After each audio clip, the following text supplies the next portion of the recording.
বিসমিল্লাহির রহমানির রহিম। আসসালামু আলাইকুম।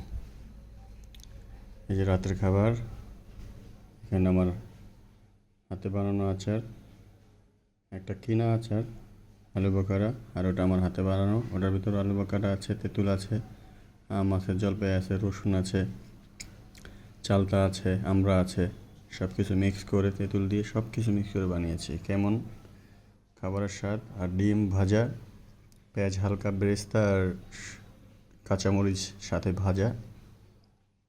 এখন শুরু করব। কেমন হলো জানাবো। শর্টকাটের ভিতরে আর কি খাবারটা। শরীরটা ভালো না, অসুস্থ, তাই শর্টকাটে এই খাবারটা আয়োজন করলাম খাওয়ার জন্য। সবাই অল্প সময়ের ভিতরে এটা ট্রাই করতে পারেন। একটু আচার দিয়ে প্রথমে ট্রাই করব,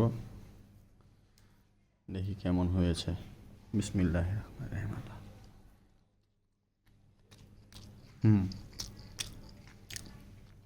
খুব সুস্বাদু, দারুণ। পেঁয়াজের সাথে, পেঁয়াজ বেরেস্তার সাথে আচারের চাটনি দিয়ে আর হালকা কাঁচামরিচের একটু কামড়, খুব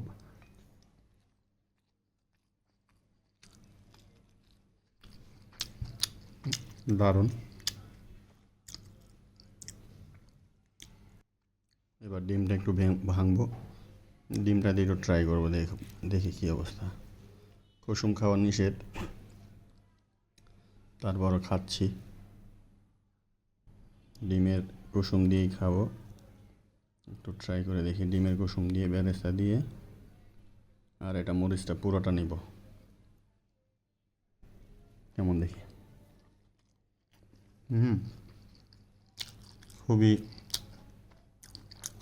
সুস্বাদু, মাখনের মতো। ঝাল ঝাল বেরেস্তার ঘ্রাণটা খুব আকর্ষণীয়, লোভনীয়। একটু আচার দিয়ে ট্রাই করবেন, অল্প সময় খুব মজা লাগবে এবং সত্যি অসাধারণ।